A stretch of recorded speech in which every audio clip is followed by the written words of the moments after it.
தோழமைகள் அனைவருக்கும் என்னுடைய வணக்கத்தை தெரிவித்துக் கொள்கிறேன். நான் உங்கள் தோழி நகச்சித்ரா. ஒரு கூட்டமா இருக்கிறாங்களோ அல்லது ஒரு 4 பேர் இருக்கிறாங்களோ, எவ்வளவு பேர் இருந்தாலும் சரி, என்ன அவங்க ஸ்பெஷலா ட்ரீட் பண்ணணும். இது எல்லாருக்குள்ளாகவுமே இருக்கக்கூடிய ஒரு ஆசை.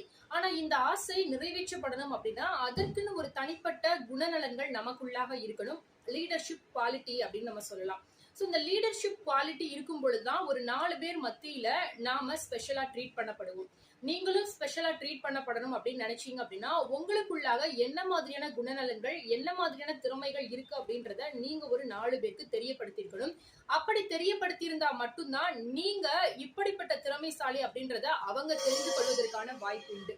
அதை விட்டுட்டு என்ன அவங்களே புரிஞ்சுக்கணும், எனக்கு உண்டான எல்லா விஷயங்களும் அவங்களே செய்யணும் அப்படின்ற ஒரு தாட்ல நீங்க இருக்கிறீங்க அப்படின்னா, நிச்சயமாகவே நீங்க இந்த மாதிரியான மதிப்புகளையும் மரியாதைகளும் உங்களுக்கு கொடுக்கப்படணும் அப்படின்னு நீங்க எதிர்பார்க்க கூடாது.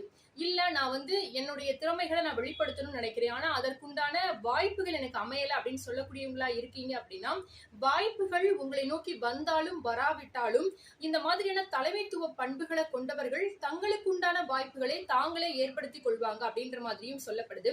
அதனால இனி வரப்போற காலங்கள்ல உங்களுக்கு என்ன மாதிரியான வாய்ப்புகள் கிடைச்சாலும் சரி, இல்ல கிடைக்காவிட்டாலும் சரி, உங்களுக்கு உண்டான வாய்ப்புகளை நீங்களே ஏற்படுத்தி கொண்டு உங்களுக்குள்ளாக என்ன மாதிரியான திறமைகள் இருக்கு, உங்களுக்குள்ளாக என்ன மாதிரியான குணநலன்கள் இருக்கு அப்படின்ற விஷயங்களை நீங்க வெளிப்படுத்தும் பொழுது நிச்சயமாகவே நீங்களும் ஒரு தலைமைத்துவ பண்புகளை பெற்ற ஒரு மனிதராக மதிக்கப்படுவீங்க.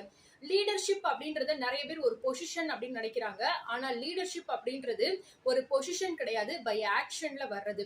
உங்களுக்கு தலைமைத்துவம் பை ஏதோ ஒரு லக்ல கூட உங்களுக்கு கிடைச்சிருதுன்னு வச்சுக்கோங்களேன். அந்த தலைமைத்துவத்தை நீங்க சரியான முறையில நீங்க நடைமுறைப்படுத்தல, சரியான முறையில அந்த அதிகாரங்களை நீங்க பயன்படுத்தல அப்படின்ற பட்சத்துல நிச்சயமாகவே உங்களுக்கு மறுபடியும் அதே அந்த தலைமைத்துவ அதிகாரமானது கிடைக்குமா அப்படின்னு கேட்டீங்கன்னா கண்டிப்பா கிடைக்காது. அது ஆக்ஷன் மூலமாக தான், நீங்க நடந்து கொள்ளும் விதத்தின் மூலமாக தான் அது மறுபடியுமா உங்களுக்கு டிசைட் பண்ணப்படுது. அதே போலதான் கிடைத்ததை தக்க வைத்துக் கொள்வதற்கும் கிடைக்காததை கிடைக்க செய்வதற்கும் உங்களுடைய செயல் என்பது மிகவும் முக்கியமானது. இந்த ஒரு வீடியோ உங்களுக்கு யூஸ்ஃபுல்லா இருந்தது அப்படின்னா உங்க ஃப்ரெண்ட்ஸ் அண்ட் ஃபேமிலிஸ்க்கு ஷேர் பண்ணுங்க. மறக்காம சேனலை சப்ஸ்கிரைப் பண்ணுங்க. இதை போல நிறைய பதிவுகளுக்கு கமெண்ட்ல சொல்ல மறக்காதீங்க.